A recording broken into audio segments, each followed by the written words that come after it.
En fait, ce qu'on voulait faire aujourd'hui, c'est montrer que la Casamance est en train de tourner une nouvelle page et de réécrire une autre page dite industrielle. Les agropoles, en réalité, c'est des pôles industriels, ce qu'on ne sait pas depuis longtemps. Et l'agropole du Sud est en réalité l'agropole le plus important en termes de surface aujourd'hui au niveau du Sénégal.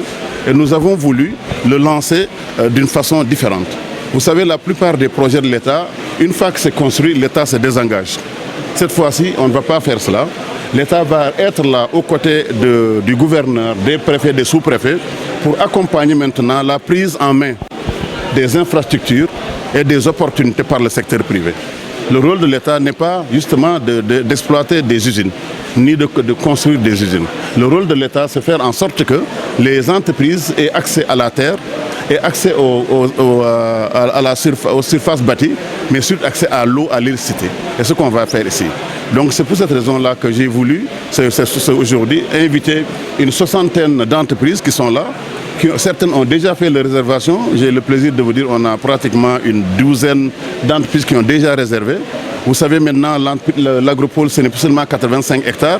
Il y a maintenant 40 hectares de plus, donc ce sera à peu près 125 hectares.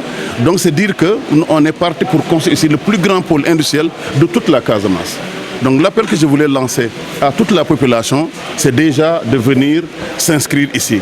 Tous ceux qui sont dans le domaine de l'industrie, on leur permet de venir s'inscrire comme justement producteurs de boissons ou d'eau, ou bien comme restaurateurs, ou bien comme également exploitants dans le domaine commercial. Il y a même des supermarchés.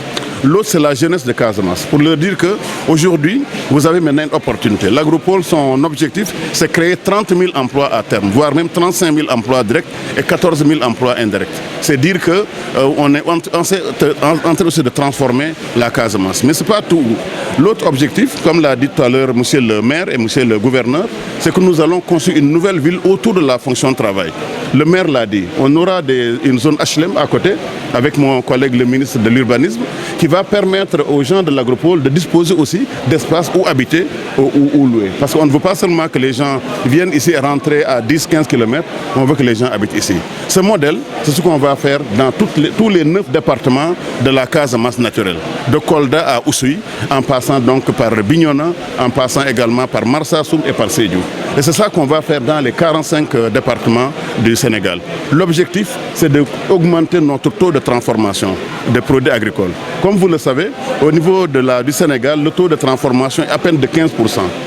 En Afrique du Sud, le taux de transformation est de 90% des produits agricoles.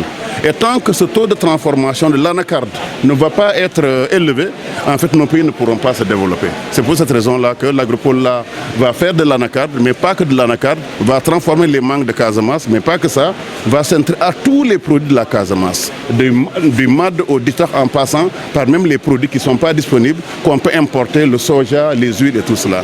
C'est pour cette raison que cette journée elle est très importante. Donc après le B2B, nous allons parler aux entreprises et dans un mois, nous allons revenir pour voir maintenant quelles sont les entreprises qui ont fourni leurs papiers et l'activité va commencer immédiatement. Voilà un peu le but de cette journée qui est très très importante.